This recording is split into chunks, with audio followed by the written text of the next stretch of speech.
Hello and welcome back to the channel. आज के इस लेक्चर में हम बात करने वाले हैं मांगी गई मात्रा में परिवर्तन और मांग में परिवर्तन किस तरह से होता है। आज के इस लेक्चर में हम डिस्कस करने वाले हैं। इससे पहले के लेक्चर में हमने पढ़ा था कि मांग कितने प्रकार की होती है, वो हमने देखा था। तो आज हम डिस्कस करने वाले हैं कि मांगी गई मात्रा में परिवर्तन और मांग में परिवर्तन किस तरह से होता है। अगर हम इन दोनों की ही बात करें तो हमने मांग का नियम पढ़ा। मांग के नियम में हमने देखा कि अन्य बातों के समान रहने पे जब कीमत बढ़ती है तो मांग क्या होती है, कम हो जाती है, और जब कीमत घटती है तो मांग ज्यादा हो जाती है। और इसी के साथ साथ हमने पढ़ा था कि जो मांग के निर्धारक तत्व हैं वो क्या रोल निभाते हैं। तो बस यहाँ पर भी वो दोनों ही चीजें काम आने वाली हैं। अगर हम बात करें मांगी गई मात्रा में परिवर्तन की, अगर हम सिर्फ और सिर्फ इसको देखें कि मांगी गई मात्रा में परिवर्तन किस तरह से होता है, तो मांगी गई मात्रा में जब भी परिवर्तन होता है तो ये होगा आपका मांग वक्र में संचलन। मांग वक्र में संचलन ये किस वजह से कब होगा? ये होगा मांग वक्र में संचलन की वजह से। इस जब मांगी गई मात्रा में परिवर्तन की बात करते हैं तो क्या होता है? मांग वक्र में संचलन होता है। और मांग वक्र में अगर संचलन की बात करें तो मांग वक्र में संचलन होता है आपका दो प्रकार से। मांग वक्र में अगर संचलन होता है वो होता है आपका दो प्रकार से। कौन कौन सा? या तो होगा मांग वक्र में विस्तार, या तो मांग वक्र में विस्तार होगा, और या फिर होगा मांग वक्र में संकुचन। यानी आपका मांग वक्र या तो फैल जाएगा और या फिर आपका मांग वक्र जो है संकुचित हो जाएगा। और ये दोनों ही चीजें जो होती है वो किस वजह से होती है? सिर्फ और सिर्फ कीमत में परिवर्तन की वजह से। कीमत में परिवर्तन जब भी होता है तब हमारे सामने ये दो प्रकार की सिचुएशन आती है, या तो मांग में विस्तार होगा और या फिर होगा मांग वक्र में संकुचन होगा। दो प्रकार की सिचुएशन आती है। देखो, अगर कीमत में परिवर्तन हो रहा है यानी कीमतें कम हो रही है। जब कीमतें कम होती है, देखो हम मान के चलते हैं कि ये कीमत थी, ठीक, पी कीमत थी, तो इस पे मांग हो रही थी, ये क्वांटिटी मान के चलते हैं, कितना हो गया। अब क्या हो रहा है कि जब कीमतें कम होती है, पी से अगर P1 पे आ गया तो कीमतें ये हो गई, तो मांग क्या हो जाएगी? बढ़ के Q से Q1 पे हो जाएगी।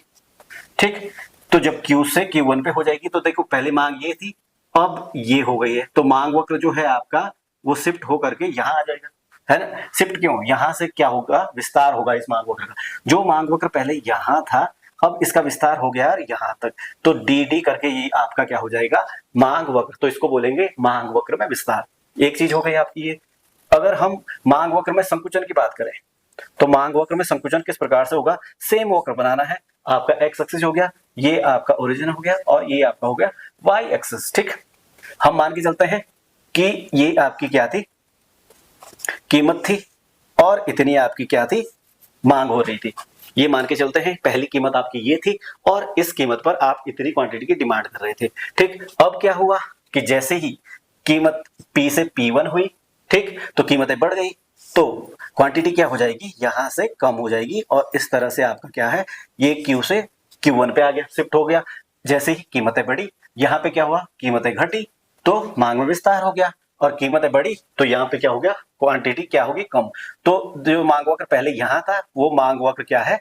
आगे संचलन करेगा, तो ये संकुचित होकर के ये वाला मांग वक्र बन जाएगा। देखो लगभग चीजें सेम है, ये भी और ये भी, पर ये भी तो देखो ये भाग किसका है? या तो विस्तार हो रहा है या संकुचन हो रहा है। तो जब हम विस्तार और संकुचन की बात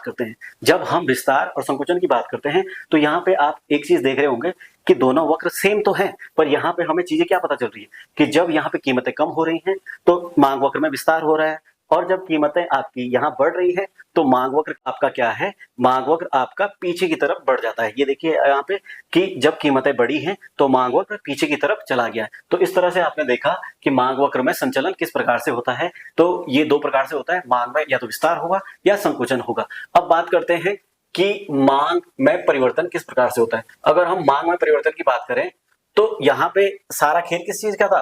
कि कीमतों में परिवर्तन हो रहा था। ठीक, और यहाँ पर क्या होगा? यहाँ पे होगा कीमत के अलावा, कीमत के अतिरिक्त, कीमत के अतिरिक्त जितने भी तत्व हैं उन पे अगर फर्क पड़ेगा तो क्या होगा, मांग वक्र में परिवर्तन हो जाएगा। और इसमें क्या होता है, इसमें होता है मांग वक्र में खिसकाव होता है, खिसकाव। ठीक, मांग वक्र में खिसकाव होता है। खिसकाव का मतलब शिफ्ट हो जाता है, यानी शिफ्टिंग होती है। इसमें होता है मांग वक्र में खिसकाव यानी शिफ्टिंग। तो अगर हम इसकी बात करें तो कीमत के अतिरिक्त आपका क्या हो सकता है कि या तो आपकी आय बढ़ सकती है, आपका इंटरेस्ट घट सकता है, या इंटरेस्ट बढ़ सकता है। तो यहाँ पे अगर हम वक्रों की बात करें तो यहाँ पे हमें वक्र मिलते हैं दो तरीके के, या तो मांग में वृद्धि होगी, मांग में वृद्धि, और दूसरा होगा मांग में कमी। और यहां पर सबसे बड़ी बात क्या थी, हम एक ही वक्र पे आगे और पीछे चल रहे थे, और यहां पर सीधा सीधा क्या होगा, यहां पे मांग वक्र ही बदल जाएगा। जैसे हम एग्जांपल लें, तो एग्जांपल लेते हैं, माना ये आपका क्या है, ये आपका एक्स एक्सिस हो गया, और ये आपका ओरिजिन हो गया, और ये वाई एक्सिस हो गया। ठीक, इतना हो गया। मान के चलते हैं कि कीमत ये थी। अब कीमत में तो कोई फर्क नहीं पड़ेगा, क्योंकि कीमत वाले तो हमने इधर देख लिया है, कीमत में कोई फर्क नहीं है। इस कीमत पे माना ये था, ये क्वांटिटी हम डिमांड कर रहे थे। ठीक, तो आपका मांग वक्र था ये वाला, डी करके आपका मांग वक्र था। ठीक, इस कीमत पर ये क्वांटिटी ले रहे थे, हैं? अब बात करते हैं कि कीमतों में कोई बदलाव नहीं आया है, कीमत सेम है, पर क्वांटिटी हमने बढ़ा दी है। अगर मान के चलते हैं क्वांटिटी होगी Q से Q1, ये कैसे होगा, हो सकता है कि आपकी आय बढ़ जाए, तब भी तो आप डिमांड ज्यादा कर सकते हैं, है ना। हो सकता है कि आपकी आय बढ़ जाए या जनसंख्या वहां पर बढ़ जाए, तो भी इसकी क्या होगी, क्वांटिटी ज्यादा मांग हो जाएगी ना। तो ये आपका मांग वक्र यहां से यहां क्या है, शिफ्ट हो गया है, तो ये हो जाएगा D1 करके। तो ये जो डी वक्र था मांग वक्र, वो D1 करके शिफ्ट हो जाता है आगे की तरफ। अगर मांग में कमी की बात करते हैं तो मांग में कमी की बात भी सेम है, जैसे ये था उसका उल्टा कर देना है और मांग में कमी हो जाएगी। देखो, अगर हम यहाँ पे मांग वक्र की बात करते हैं तो मांग वक्र देखो, एक्स अक्ष हो गया, ये ओरिजिन हो गया, ये वाई हो गया। यहाँ पे बात करते हैं, यहाँ पे क्या होगा, अगर इस कीमत पर इतनी मांग हो रही थी, ठीक, इस कीमत पर अगर इतनी मांग हो रही थी, ये डी और डी करके आपका मांग वक्र था, इस कीमत पर इतनी मांग हो रही थी। ठीक, अब क्या हुआ, इंटरेस्ट घट गया। ठीक, हो सकता आई घट गई, तो क्या हो जाएगा, क्वांटिटी जो है वो घट करके यहां आ गई इसी कीमत पे, कीमत में बदलाव नहीं आया है। इसी कीमत पे अगर क्वांटिटी इतनी हो गई तो मांग वक्र शिफ्ट हो गया ना, अब इतनी डिमांड हो रही है। ये देखो, अब इसी कीमत पे इतनी डिमांड हो रही है, पहले इस कीमत पे इतनी डिमांड हो रही थी, तो ये था। अब क्या है, जब हम इधर के लिए चलेंगे तो ये देखो मांग घट गई है, क्योंकि कीमत तो सेम है, कीमत से कोई फर्क नहीं पड़ा है, तो इसको बोलेंगे हम मांग में कमी। तो ये हो गया आपका मांग में वृद्धि, और ये आपका हो गया मांग में कमी। और यहाँ पे कितने ही बार कॉम्पिटिशन में ऐसे टाइप के सवाल आते हैं कि मांग में विस्तार और मांग में वृद्धि क्या होती है, मतलब ये दोनों चीजें एक जैसी है ना, एक तो विस्तार है और एक वृद्धि, और इधर क्या है, संकुचन है और कमी है। तो इसमें क्या है, जब हम वृद्धि और कमी की बात करते हैं तो मांग वक्र पूरा के पूरा चेंज हो जाता है। क्वेश्चन भी आया है कितनी बार कि मांग वक्र किसमें चेंज होता है या मांग वक्र में बदलाव होता है, और मांग वक्र आगे की तरफ खिसकता है, वो भी इसी में है। ठीक, दाईं ओर खिसकता है, दाईं ओर खिसकता है किसमें, जब क्या होता है, मांग में वृद्धि, और बाईं ओर खिसकता है कब, जब मांग में कमी होगी। यहाँ की बात करें, अगर हम मांग वक्र में संचलन की बात करें तो एक ही मांग वक्र पे संचलन होगा। हो सकता है कि, हो सकता क्यों, इसमें क्या होता है कि इसमें आगे की तरफ बढ़ रहा है तो विस्तार हो रहा है। विस्तार किसका, मांग का। ये देखो ना, Q से Q1 हो रहा है तो ये विस्तार हो रहा है, और Q से Q1 इस साइड के लिए हो रहा है तो ये संकुचन हो रहा है, तो ये संकुचन हो गया और ये वृद्धि हो गया।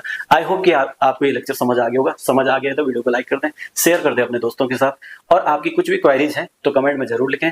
और आपको अगर समझ नहीं आया है तो आप रिपीट करके लेक्चर देख सकते हैं, क्या चीजें रह गई हैं आप कमेंट में सुझाव दे सकते हैं। धन्यवाद।